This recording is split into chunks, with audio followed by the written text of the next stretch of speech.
Hello, my name is Fitzroy Morrissey and I'm a Fellow of All Souls College at the University of Oxford, where I research and teach Islamic intellectual history, specializing in Sufism and modern Islamic thought. I'll mainly concentrate my remarks on the longer of the two works by Sultan Bahoo, Ayn Al-Faqr,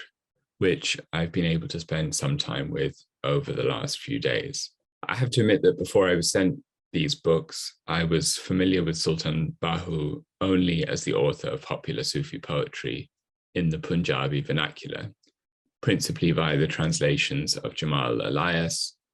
collected in the slim volume titled Death Before Dying. In his introduction to that work, Elias explains that, quote, Sultan Bahoo's mystical poetry is an expression of disillusionment with formal, legalistic, and institutionalized forms of religion, and of optimistic faith in the possibility of a personal, individual spiritual relationship with God, end quote. And I was interested to see whether this characterization of Bahoo's poetry and thought held true for his prose works as well. And my reading of these works suggests that it very much does. As the title of Ayn Al-Faqr indicates, Bahoo makes faqr, literally poverty, the poverty of the individual believer, the center of his spiritual vision. Yet while in classical Sufism, faqr is often cited as one of the stations or maqamat of the Sufi path, it typically is listed in those earlier works as an intermediary stage on the spiritual journey, often, for instance, it's the fourth of 7 stages or maqamat. As I read him, however, Bahoo makes faqr the ultimate goal of mystical wayfaring. So on page 47 of the translation, he explains that there is only one desire in the being of the Darvish, and that is desire of faqr, because faqr is the secret of Allah Almighty, and Allah Almighty is the secret of faqr. Moreover, he equates faqr with the attainment of mystical annihilation, or fana, what the Sufis call fana, passing away of the self in God, and with subsistence or baqa in that state.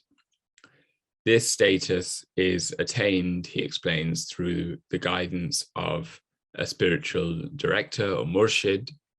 which he clearly deems absolutely essential. Although interestingly, in Kalīd At-Tawh, the other work translated here, he indicates that that book might actually serve as a substitute for the guidance of a murshid. The goal of faqr is also attained, it becomes clear from Bahoo's work, through the renunciation of the lower world, the dunya, and through meditation, muraqabah, upon and the recitation or zikr of God's greatest name, as well as through cultivating passionate love or ishq, which he tells us on page 93 is, quote, the path of faqr. So interestingly, and I think significantly, Bahoo indicates that when compared to passionate love, the remembrance of God's name and the spiritual struggle against the nafs, or the lower self, when compared to these things, the book learning of the madrasa, and even, it seems at some points, the performance of the mandated rites of Islam and adherence to the Sharia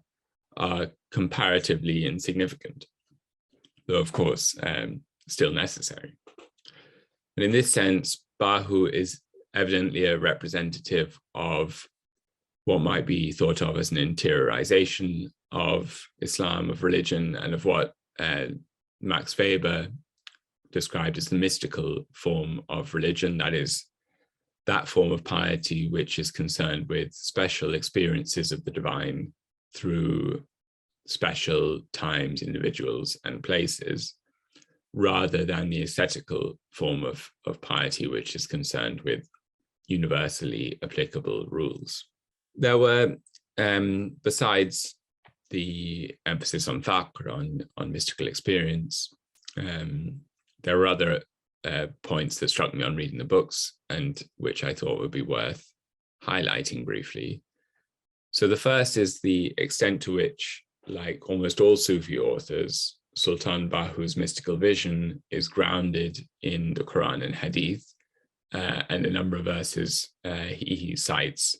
recurringly. For instance, the verse which says that God is closer to man than his jugular vein, which is Surah Al-Qaf, verse 16, or the Hadith in which the Prophet tells his listeners to die before you die, or the Hadith Qudsi, that is a divine saying spoken through Muhammad, which says that God was a hidden treasure who loved to be known, and so created the world in order to be known. And often, these verses are often quoted by earlier Sufi writers and Hadith, and they really form the building blocks of Bahoo's thought, making his mysticism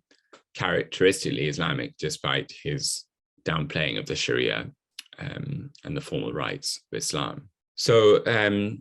another point I'd note is that despite his reputation as a relatively unlettered figure, Bahoo is quite a systematic or schematic thinker. So often we're presented with numbered lists, for instance,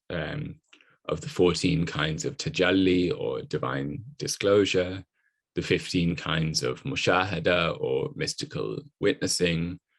the 5 or at another point 7 stages of muraqabah or meditation, etc. And this, I think, reflects the didactic nature of Bahoo's work, that these are teaching resources to be used as teaching resources by the murshid. And it also reflects a desire which, again, he shares with many other Sufis, to give a kind of coherent shape to the Sufi path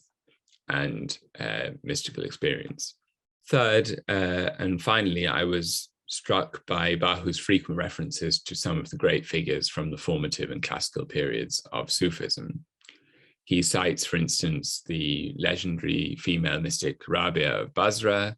the great Baghdadi Sufis Junaid and Shibli, and the ecstatic utterances or shatahat of Bayezid Bistami and Al-Hallaj. Above all, however, his great hero is clearly Abdul Qadir al-Jilani, the 12th century Hanbali preacher and Sufi sheikh, who gave his name to the Qadri order with which Sultan Bahoo was affiliated. And it's striking, I think, that it's these classical figures, along with the 4 Rashidun caliphs and Abu Hanifa, the figure after whom the legal madhab that Sultan Bahoo followed is named. It's these who are Bahoo's primary reference points, rather than more recent or more local figures specific to the early modern, late medieval South Asian context. At the same time, however, I noted that Bahoo does occasionally employ imagery that is distinctly Indian or reflective of the Punjabi context. For instance, when he compares the murshid to the better leaf seller who is skilled at selecting useful leaves, or when he says that ishq, passionate love, is like cooked chapati. So I hope these comments will prove interesting and helpful for your discussion. And again, I'd like to express my regret in not being able to join you in person, and to thank you for inviting me to read and comment on these books, which I think will prove of great interest to anyone with an interest in mystical Islam. So thank you very much.